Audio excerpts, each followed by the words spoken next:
नमस्कार, माझं नाव कुसुम चासकर. मी रियांश कंपनीत मल्टीटेट कंपनी रियांश याच्यामध्ये आरोग्य सल्लागार म्हणून काम करते. मी बहादरपूर कोपरगाव तालुका इथे आलेले या मावशींना डायबोजी दिलेला आहे कंपनीचा. तर त्यांना काय रिझल्ट आला हे त्यांच्या तोंडून ऐका. मला बोलता येतं कोणी. नमस्कार म्हणून. नमस्कार. नाव सांगा. बहादरपूर. नाव सांग तुझं नाव. भीमबाई.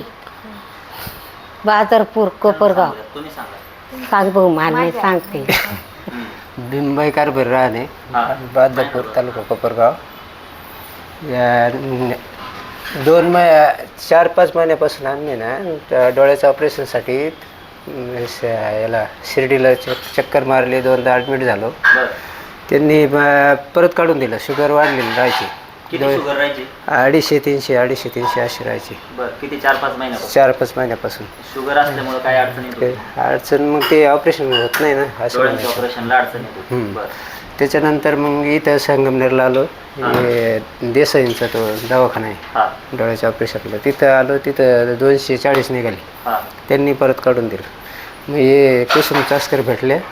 त्यांनी आम्हाला म्हणे हे डायबोजी घ्या, मग चेक करायला. तर हे 8च दिवस घेतलं. त्याच्यानंतर पुन्हा चेक करायला आलो. 140 भरली. काल ऑपरेशन पण झालं ना, आज घरी आलं. अरे वा.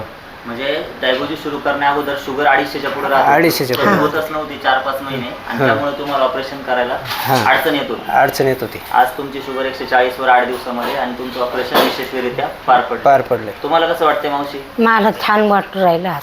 चांगलं वाटतंय? हा. बरं. काय सांगा सल्ला द्याल इतरांना, बाकीच्यांना हा ज्यूस घेण्याबद्दल? मी तेच सल्ला देईन. आपल्याला फरक पडला तसं जगाला सांगायचं तेच. सगळ्यांनी घ्यायला पाहिजे. हा. धन्यवाद तुमचे.